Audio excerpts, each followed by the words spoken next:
Hello friends, this video on Ray Optics Part 44 is brought to you by examfear.com. No more fear from exam. Please make sure that you have watched all the videos till Part 43 before going ahead with Part 44. Now that we have studied about the human eye, components of the eye and how does an eye function, it is time that we talk about some of the very common defects of vision. We often hear people complaining that they have got spectacles of very high power, or they use lenses, or at old age people are not able to see things clearly. So why do these defects arise? So as I told you, any kind of eye defect arises only when the image is not formed on the retina. Only then you get defects of vision, because if the image is getting formed on the retina and all the components of the eye are working fine, in that case you will get a clear view of whatever you see. So we will discuss about 4 defects of vision here: myopia, hypermetropia, astigmatism and presbyopia. So they are all very hi-fi names of defects, right? So we will discuss each of them one by one in detail. So let us talk about myopia. What is myopia? Myopia is nothing but it is also known as nearsightedness. What is nearsightedness? It means that the person is not able to see distant objects clearly. That means the person can see the nearby objects perfect, but when the object is placed quite far away, then he is not able to see it properly. So why does this happen?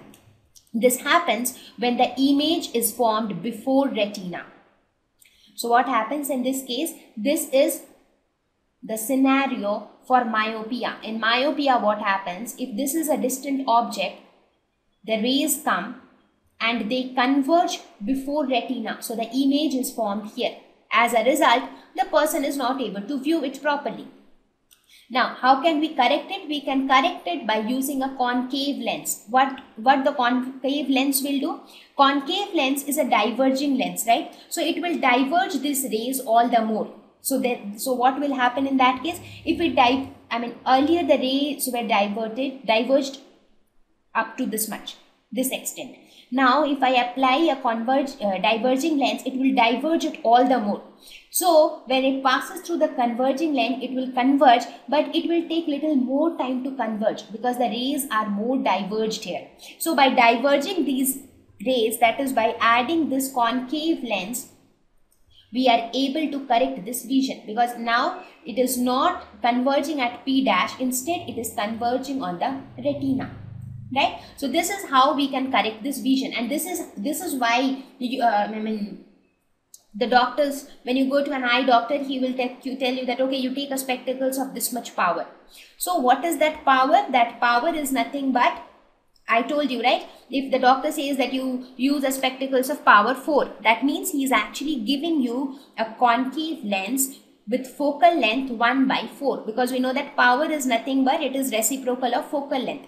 So the doctor will decide, he will first check your eye with some instrument which he has, and he will see that where is the image formation taking place in your eye.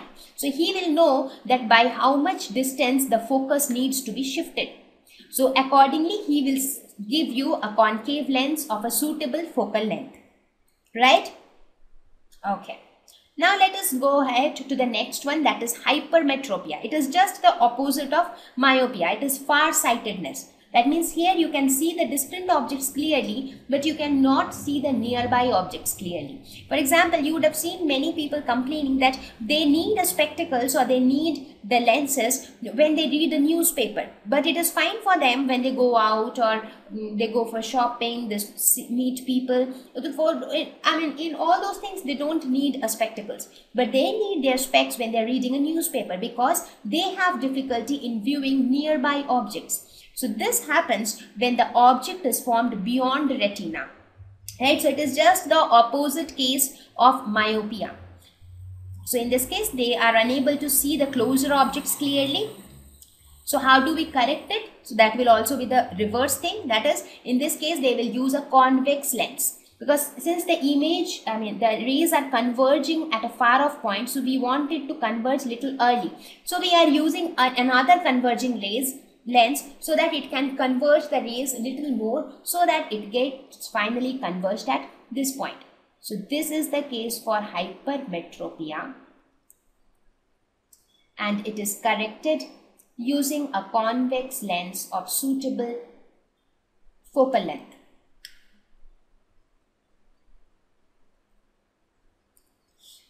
Let us now look at the third defect of vision, that is astigmatism.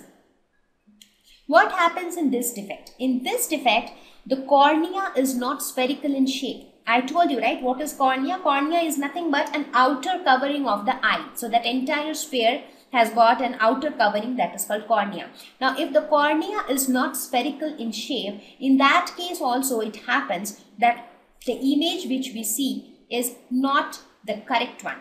So how do we see the image in this case? In this case, basically, the image formation takes place at retina. There is no problem with that, but the vision becomes blurred. So in this case, we have a blurred vision. So what happens? This is the scenario. What happens? Let us suppose this is the object and the image is formed on the retina. That is perfect. But just look at the image. How is the image formed? It was like the straight horizontal and vertical lines are replaced by curvy lines. This is because of the asymmetrical shape of the cornea. So how do we correct it? We correct it using a cylindrical lens of desired radius of curvature with appropriately directed axis. So this cylindrical lens will actually orient itself in such a way that these lines appear as the object is. Right? So this is astigmatism. So it is not because of this defect does not rise because of some issue in the image formation. It arises due to the inappropriate shape of the cornea. So we can correct it using a cylindrical lens. And the last one, that is presbyopia. So presbyopia is normally a defect which is generally found with people as they grow old. This is what I was mentioning before also, that when people grow old, the ciliary muscles lose their flexibility. So therefore, they are not able to expand and contract freely as and when required, and therefore the lens also loses its flexibility, because the flexibility of the lens ultimately depends upon the ciliary muscles. So therefore, the change in focal length of the lens is not very smooth, and as a result, the image formation doesn't take place at appropriate time on the retina. So in this case also, there is blurred vision at least distance of distinct vision. So even when the object is placed at a distance of 25 centimeters, under normal condition, the vision should be perfect, right? But in this case, even at the least distance of distinct vision, the vision is blurred. It generally appears at an older age, as I already mentioned. So this can also be corrected using a converging lens, that is a convex lens. So here you can see this was the normal vision and this was the vision with aging, when the lens has lost its flexibility. So if we add an additional convex lens, in that case what happens? Here you see the rays converge on retina, but here it goes beyond retina.